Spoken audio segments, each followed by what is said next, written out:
As you well know, I'm sure, the NFL is gearing up for the big game this Sunday, and the league is projected to make a record profit. Now, that's bringing to light a little-known secret. You see, the NFL league office is considered by the IRS a non-profit organization. That's right. The league office falls under a tax code provision that exempts things like businesses, leagues, and trade associations. But does it make sense, given the scale of money here? Is it a loophole? Two senators think it doesn't make sense, and they've proposed a bill to change it. Republican Senator from Oklahoma, Dr. Tom Coburn, and former governor of Maine, Senator Angus King. Thank you to both of you, gentlemen, for being with us on New Day this morning. Good morning. Morning. I want to talk about the NFL, and I want to get at it in a little bit of an interesting way to test your bill, but I have to ask about the people's business in general. This is a beautiful demonstration of an independent and a Republican coming together for a common purpose. We just had the State of the Union, and it seemed to me that the parties have a lot of the same goals in mind. The question is, do we see any prospect in your minds for cooperation this year? Any chance it's a year of action? Oh, I think so. There are certain things that can get done, but, you know, the history would say that election years are not a year in which a lot of things get done, so I think you'll see some things get done between now and July. I think probably after that it'll be very difficult. Chris, I think you made an important point, though. Everybody around here has the same goals. I mean, every member of Congress wants more jobs, more opportunity. They want people to be able to get ahead in America. And it's really a question of how you get there. And hopefully, I think we may make some progress. We're looking like we may be passing a farm bill this coming week, which has been sitting around for 4 or 5 years. And I think there's some issues where we're going to be able to get some things done. Well, that'll be great, because there's so many big-ticket items. The American people need so much help, so that'll be great. Thank you for that vote of optimism here. Now let's turn to the NFL. We'll do it this way. I'll represent the NFL's position in this situation, okay? And then you two can lay out the feeling. Now, it's not the teams we're talking about. The teams all make their money. They're all private entities. This is about the league office, and the NFL will say, well, we're just representing the trade of football. We're just like any other trade group, and as such, we are a not-for-profit. What's the problem with that, senators? Well, one is they don't represent arena football. They represent only the NFL. And the tax code specifically says in terms of trade associations, you can't promote any brands. And they promote all the brands within the NFL only. So, you know, this is a directed tax cut that when benefited to the league office, which means every other American pays a little bit more every year because we give the NFL league office a tax break and call them a non-profit, which in fact they're not. And I push back. Let me push back, Senator King, and I say, I don't really make the money. You are holding me responsible for profits that I don't make. Those goes to the teams. They go to other corporate entities and subsidiaries, not to the league office. Well, our bill is only taxing the money that goes to the league office. It wouldn't apply it to, I mean, the teams are separate entities. They pay taxes and they have their whole situation. The league has a foundation, charitable, wouldn't affect that. This is talking about the, what is it, 180 million a year or something like that that goes into the league office.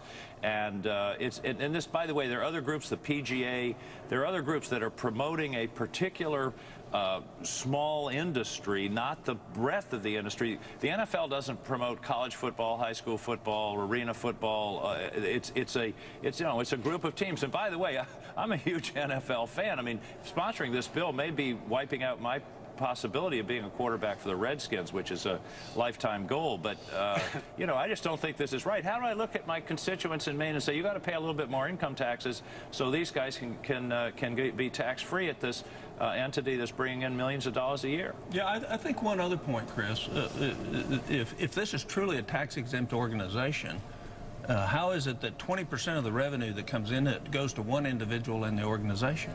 Well, you raise an interesting point, and as the proxied representative of the NFL, I would like to avoid the fact that the commissioner makes $29 million and the next highest paid head of a trade organization makes but a fraction of that. That's a bad fact for me, and I'd rather blame you, Senator and Doctor, for hating football. I think you hate football, and that's what this is about, not the fact that the commissioner makes $29 million. Yeah, right. That has nothing to do. But have you ever heard of a nonprofit where somebody's making $29 million a year? I mean, my position as the NFL would be that every nonprofit head makes $29 million a year, and it's a fact that you've hidden for the purpose of your own bill. Look, Chris, I love football. I love professional golf, but I love a fair tax code. And this is a quirk in the tax code. It'll generate a little over $109 million to the American taxpayers if this bill passes. You know, the Major League Baseball dropped this in 2008. The NBA is not taking advantage of this, and rightly so, because they aren't a trade association. They know they're not a trade association. Those are very important points that other leagues haven't followed suit. I'm no longer the proxy. I'm getting killed, and I don't like it.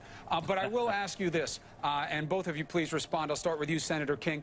How do you extend this principle, which logically is very sound, to other corporate interests? We heard the president discuss, and you heard an echo from the Republican side of the aisle, that businesses who do business here should be rewarded. Businesses who find loopholes and don't hire here, who aren't good corporate citizens, should not get loopholes. How do you extend what you want to do with the NFL to other corporate behavior that could fall into the same category? Well, I think you need to look at this bill as pulling up the corner of a big tent, because I think everybody around here agrees that we've really got to look at the tax code and what they call tax expenditures, because every time somebody gets a tax break, that means somebody else has to pay more. And the problem with these tax expenditures is they live in the tax code forever. They never get reviewed.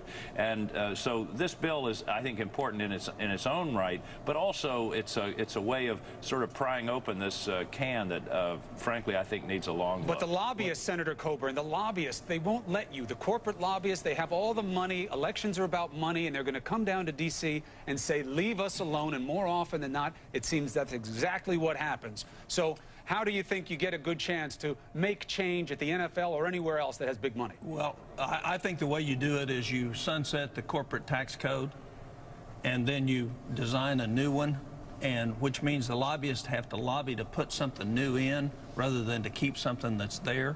If I were head of the Finance Committee, I would sunset the tax code for for corporations, and then I would design a new bill that has none of this stuff in there, and make it an incentive where we promote American business at home, and that we allow people to bring money home from overseas at a different tax rate. We're the only major country in the world that treat double taxes our corporations on foreign earnings and domestic earnings. I mean, foreign earnings in the tax area where they make the money and then tax it again when we bring it home. We're the only country that does that. So we need to reform the tax code. But the real point is you're going to see in the next month or so a tax extenders bill. And in that will be NASCAR, where we do a special deal for NASCAR. You know, in other words, these guys will lobby their special benefit, which means the average Joe out there is actually paying a little bit more every month, every year, so that somebody who is well-connected and well-heeled can get a benefit that does not inure to the rest of America. Fight it, Senators. Senators, I got to let you go on this because you have important work to do. Fight it. Fight the extension of those bills. Fight those special interests. Take the money out of the game, and the people will come back in huge numbers to the process. We all know that's true. We just have to see these first steps. And you know what? As much as we all love football, it's good to see that you're calling it for what it is and passing this bill, and hopefully it goes the right way. We'll see what both sides have to present on the issue, of course. But Senator Coburn, Senator King, thank you for joining us on New Day. You're welcome. Good luck ahead. Thanks, Chris. See you at the Super Bowl, buddy. I hope so. Okay. What, you got them tickets and not me? What? And I'm going with him, evidently.